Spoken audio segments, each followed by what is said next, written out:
जय हिंद प्यारे साथियों, कैसे हो आप सभी। उम्मीद करता हूँ बहुत ही बढ़िया होगे। और दोस्तों आज आपको मैं इंडियन आर्मी से संबंधित टॉप 50 प्रश्न कराने वाला हूँ, क्योंकि दोस्तों आपको पता होगा जो अब इंडियन आर्मी के एडमिट कार्ड हैं वो भी निकलना शुरू हो गए हैं। तो दोस्तों अब आपके पास ज़्यादा टाइम नहीं है दोस्तों, अब आप अपना रिवीजन या दोस्तों प्रैक्टिस सेट पर ध्यान दीजिएगा। और दोस्तों आप इस वीडियो को पूरा एंड तक जरूर देखना है और आपको कमेंट करके बताना है कि आपने कितने प्रश्न राइट किए हैं। तो चलिए दोस्तों बिना किसी देरी के वीडियो को शुरू करते हैं। आपका पहला प्रश्न है, भारत की सबसे ऊंची चोटी कौन सी है। यानी दोस्तों आपको बताना है कि भारत की सबसे ऊंची चोटी कौन सी है। तो आपका राइट आंसर हो जाएगा दोस्तों ऑप्शन बी, यानी दोस्तों गॉडविन ऑस्टिन भारत की सबसे ऊंची चोटी। अगर दोस्तों आपकी इसकी हाइट पूछी जाती है तो दोस्तों आपको पता होना चाहिए इसकी आपकी हाइट है 8611 मीटर। यानी दोस्तों इसकी हाइट कितनी है, 8611 मीटर। अगर दोस्तों मैं आपसे एक प्रश्न पूछना चाहूँ कि भारत में पूर्ण तरह से स्थित सबसे ऊंची चोटी कौन सी है। अगर दोस्तों आपसे ये प्रश्न आता है तो दोस्तों आपको कंचनजंगा राइट करना है, क्योंकि दोस्तों जो आपकी गॉडविन ऑस्टिन या दोस्तों K2 है वो दोस्तों आपकी भारत में पूर्ण रूप से स्थित नहीं है दोस्तों, अधिकांश पाकिस्तान में स्थित है। तो दोस्तों आपको बताना है क्या कि कंचनजंगा भारत में पूर्ण रूप से स्थित है, जो दोस्तों भारत में स्थित सबसे ऊंची चोटी है। अगर दोस्तों आपको इसकी हाइट पता हो तो इसकी हाइट आपकी दोस्तों 85-95 मीटर। अगर वहीं दोस्तों मैं आपसे बात करूं माउंट एवरेस्ट, तो दोस्तों आपको पता होना चाहिए जो आपकी माउंट एवरेस्ट है वो दोस्तों एशिया की सबसे ऊंची चोटी या विश्व की सबसे ऊंची चोटी है, जो दोस्तों आपकी वर्तमान में नेपाल में स्थित है। अगर आपको इसकी हाइट जाननी है तो दोस्तों आपकी इसकी हाइट है 8848.7 मीटर। ये दोस्तों आपको पता होना चाहिए।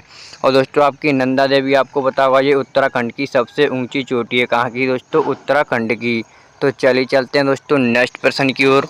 का अगला प्रश्न है, भारतीय राष्ट्रीय कांग्रेस की स्थापना कब हुई थी। यानी दोस्तों आपको बताना है जो भारतीय राष्ट्रीय कांग्रेस की इसकी स्थापना किस सन को हुई थी। तो दोस्तों आपका इसका राइट आंसर होगा ऑप्शन बी, यानी दोस्तों 1885 ईस्वी में भारतीय राष्ट्रीय कांग्रेस की स्थापना हुई थी। अगर दोस्तों मैं आपसे बात करूं कि इसकी स्थापना किसने और कहां पर की थी, तो दोस्तों इसकी स्थापना आपकी A.O. हुम द्वारा की गई थी, जो दोस्तों आपके स्कॉटलैंड के निवासी थे। और दोस्तों इन्होंने मुंबई में की थी। दोस्तों आपसे प्रश्न पूछा जाता है कि जो कांग्रेस की स्थापना है वो किस स्थान पर की गई, तो दोस्तों आप बता देना है कि मुंबई की गई थी। और दोस्तों एक प्रश्न और आता है इससे कि जब दोस्तों कांग्रेस की स्थापना की जाती है तो उस टाइम दोस्तों भारत का वायसराय कौन था। ये प्रश्न दोस्तों आपको इम्पोर्टेंट है तो उसे याद कर लेना। जो दोस्तों आपके डफरिन थे इनके शासनकाल में दोस्तों भारतीय राष्ट्रीय कांग्रेस की स्थापना की गई थी। हाँ दोस्तों आपका एक और इससे प्रश्न पूछा जाता है कि जो भारतीय राष्ट्रीय कांग्रेस के उसके पहले मुस्लिम अध्यक्ष और अंग्रेज अध्यक्ष पूछे जाते हैं। तो दोस्तों आपको बताना है कि पहले मुस्लिम अध्यक्ष थे आपके बैरुद्दीन तैयबजी। कौन थे दोस्तों, बैरुद्दीन तैयबजी। अगर दोस्तों आपको अंग्रेज प्रथम अध्यक्ष पूछे जाएँ तो आपको जॉर्ज यूले बताना है। अगर दोस्तों आपसे एक प्रश्न और आएगा कि भारतीय राष्ट्रीय कांग्रेस की प्रथम भारतीय महिला अध्यक्ष कौन बनी थी, तो दोस्तों आपको बताना है सरोजिनी नायडू। कौन बनी थी, सरोजिनी नायडू, जो दोस्तों 1925 का जो अधिवेशन होता है इसमें पहली बार उन्होंने भाग लिया था। अगर दोस्तों भारतीय नहीं आए, अगर महिला आए तो आपको दोस्तों एनी बेसेंट बताना है। क्या दोस्तों, एनी बेसेंट। तो चलिए चलते हैं दोस्तों नेक्स्ट प्रश्न की ओर। आपका अगला प्रश्न है, भारतीय थल सेना दिवस कब मनाया जाता है। यानी दोस्तों आपको बताना भारतीय थल सेना या दोस्तों आर्मी डे कब मनाया जाता है। तो दोस्तों आपका इसका राइट आंसर हो जाएगा ऑप्शन ए 15 जनवरी को। यानी दोस्तों जो इंडियन आर्मी डे दोस्तों आपका 15 जनवरी को मनाया जाता है। वहीं दोस्तों मैं आपसे बात करूँ 5 जून को आपको पता होगा क्या मनाया जाता है, पर्यावरण दिवस। ये दोस्तों आपको दिवस याद रखनी है, इनसे एक प्रश्न 100% आता ही आता है। और दोस्तों आपका विटामिन हो गया, और दोस्तों जैसे आपके क्या होते हैं वो प्रोटीन, इनसे दोस्तों विटामिन प्रोटीन और दोस्तों दिवस, इनसे एक ना एक प्रश्न आपका 100% परीक्षा में आपको देखने को मिलेगा। तो चलिए चलते हैं दोस्तों नेक्स्ट प्रश्न की ओर। आपका अगला प्रश्न है, साइमन कमीशन भारत कब आया था। यानी दोस्तों आपको बताना जो साइमन कमीशन है वो भारत में कब आया था। तो दोस्तों आपका इसका राइट आंसर हो जाएगा ऑप्शन बी, 1928 ईस्वी में जो साइमन कमीशन है वो भारत आया था। 1927 में दोस्तों इसका गठन होता है, किसका दोस्तों, साइमन कमीशन का। और दोस्तों इसमें पहली बार आपको पता कितने सदस्य होते हैं, 7 सदस्य होते हैं, जो दोस्तों 7 की 7 अंग्रेज होते हैं, इसमें एक भी भारतीय सदस्य नहीं बनता है। और 1919 में दोस्तों आपको पता होगा 2 घटना होती हैं, एक तो आपका जलियांवाला बाघ हत्याकांड और दोस्तों आपका रॉलेट एक्ट है वो पारित होता है।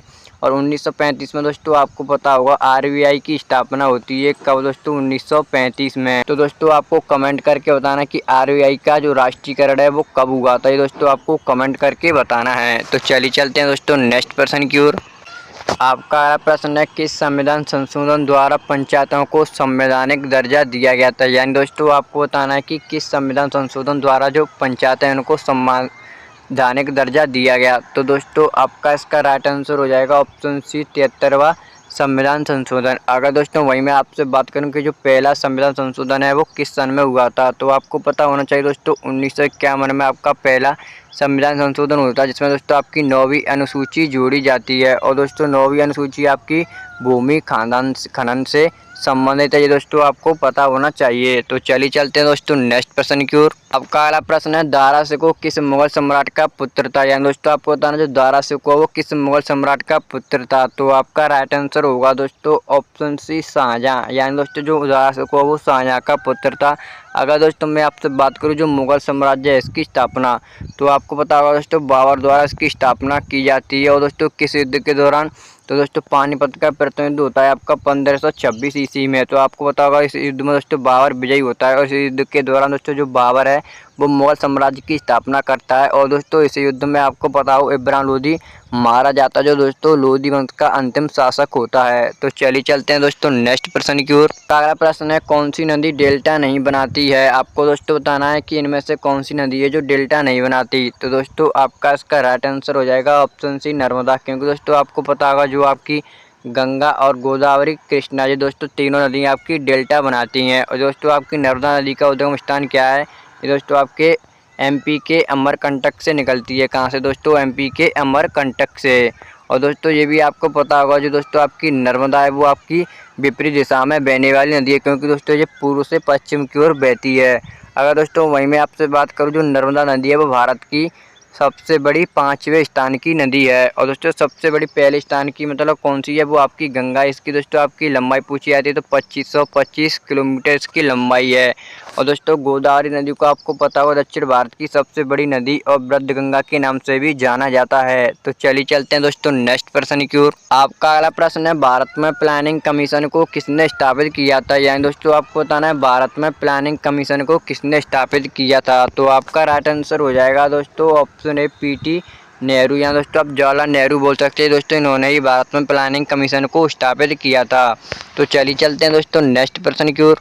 आपका अगला प्रश्न है, प्रोटीन की खोज किसने की थी? तो दोस्तों आपको बताना जो प्रोटीन है इसकी खोज, तो आपका इसका राइट आंसर हो जाएगा ऑप्शन सी, रदरफोर्ड ने दोस्तों प्रोटीन की खोज की थी। और वहीं दोस्तों आपसे पूछा है कि विटामिन की, तो दोस्तों आपको बता देना है विटामिन की खोज फंक ने की थी, क्योंकि दोस्तों ये प्रश्न आपका परीक्षा में आ चुका है कई बार।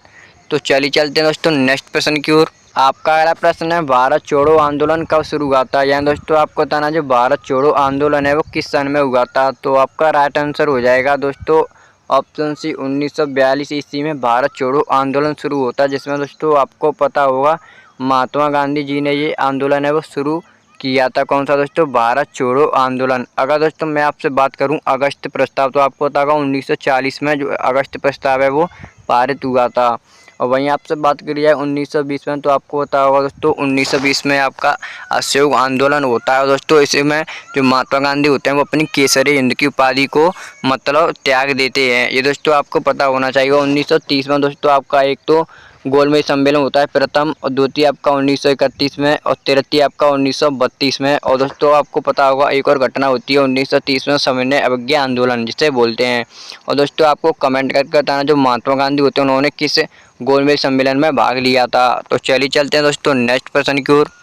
आपका अगला प्रश्न है, कर्क रेखा भारत के कितने राज्यों से होकर गुजरती है? यानी दोस्तों आपको बताना जो कर्क रेखा है भारत के कितने राज्यों से होकर गुजरती है। तो आपका राइट आंसर हो जाएगा दोस्तों ऑप्शन सी, यानी दोस्तों 8 राज्यों से होकर गुजरती है। अगर दोस्तों मैं आपसे बात करूं कि सबसे ज़्यादा किस राज्य में जो कर्क रेखा है वो गुजरती है, तो आपको पता होना चाहिए दोस्तों एमपी है सबसे ज़्यादा। और दोस्तों सबसे कम आपसे पूछा है तो आपका वो राजस्थान है। तो चलिए चलते हैं दोस्तों नेक्स्ट प्रश्न की ओर। आपका अगला प्रश्न है, भारतीय राष्ट्रीय कांग्रेस का प्रथम मुस्लिम अध्यक्ष कौन था। यानी दोस्तों आपको बताना भारतीय राष्ट्रीय कांग्रेस का प्रथम मुस्लिम अध्यक्ष। तो दोस्तों मैंने आपको ये पिछले प्रश्न में भी करा दिया था। तो दोस्तों आपका इसका राइट आंसर हो जाएगा ऑप्शन बी, बरुद्दीन तैयबजी दोस्तों भारतीय राष्ट्रीय कांग्रेस के प्रथम मुस्लिम अध्यक्ष बने थे। अगर दोस्तों मैं आपसे बात करूँ कि अंग्रेज, तो दोस्तों आपको ये भी पता होगा जॉर्ज यूले थे जो दोस्तों प्रथम अंग्रेज अध्यक्ष थे। तो चलिए चलते हैं दोस्तों नेक्स्ट प्रश्न की ओर। आपका अगला प्रश्न है, स्वामी विवेकानंद का वास्तविक क्या नाम था। दोस्तों आपको बताना है स्वामी विवेकानंद जी थे, इनका वास्तविक नाम। तो दोस्तों आपका इसका राइट आंसर होगा ऑप्शन बी, नरेंद्र नाथ दत्त था। क्या दोस्तों स्वामी विवेकानंद जी का वास्तविक नाम। अगर दोस्तों आपसे बात करिए जो स्वामी विवेकानंद जी हैं, इन्होंने आपको बताया दोस्तों रामकृष्ण मिशन की स्थापना की थी। तो चलिए चलते हैं दोस्तों नेक्स्ट प्रश्न की ओर। आपका अगला प्रश्न है, किसने कहा था कि दिल्ली अभी दूर है। यहाँ दोस्तों आपको बताना है कि किसने कहा कि दिल्ली अभी दूर है। तो दोस्तों आपका इसका राइट आंसर हो जाएगा ऑप्शन ए, निजामुद्दीन औलिया द्वारा कहा गया था कि दिल्ली अभी दूर है। तो चलिए चलते हैं दोस्तों नेक्स्ट प्रश्न की ओर। आपका अगला प्रश्न है, यामिनी कृष्ण मूर्ति का संबंध किस शास्त्रीय नृत्य से है। यानी दोस्तों आपको बताना जो यामिनी कृष्ण मूर्ति है उनका संबंध किस भारतीय शास्त्रीय नृत्य से है। तो आपका राइट आंसर हो जाएगा दोस्तों ऑप्शन बी, भरतनाट्यम। अगर दोस्तों आपसे बात करी जाए कि भारत के कुल शास्त्रीय नृत्यों की संख्या, तो आपको पता होगा दोस्तों कितनी है, 8 हैं। ये दोस्तों किसके द्वारा माना जाता है, जो भारतीय संगीत अकादमी के द्वारा अभी दोस्तों 8 है। अगर दोस्तों संस्कृत की मान्यता की बात करें तो दोस्तों संस्कृत की मान्यता के अनुसार आपके 9 हैं। कितनी है दोस्तों, 9। अगर दोस्तों मैं आपको बताना चाहूँ कि कौन कौन से हैं, तो दोस्तों आपका पहला तो भरतनाट्यम हो गया, दूसरा कथक, तीसरा उड़ीसी, चौथा मणिपुरी और पाँचवा दोस्तों आपका मोहिनीअट्टम और छठवा दोस्तों आपका कथकली हो गया और सातवां दोस्तों आपका हो गया कुचिपुड़ी, जो दोस्तों आपका आंध्र प्रदेश में किया जाता है। और दोस्तों आपको बताना है कि जो 8वां है वो कौन सा है, ये दोस्तों आपको कमेंट करके बताना है। तो दोस्तों आज की जो हमारी वीडियो थी वो यहीं पर समाप्त होती है। अगर आपको वीडियो अच्छी लगी हो तो वीडियो को लाइक और चैनल को सब्सक्राइब जरूर कर लेना। और दोस्तों हमें कमेंट करके जरूर बताएं कि अगली वीडियो आपको किस पर चाहिए। तो चलिए दोस्तों मिलते हैं नेक्स्ट वीडियो में। जय हिंद, जय भारत।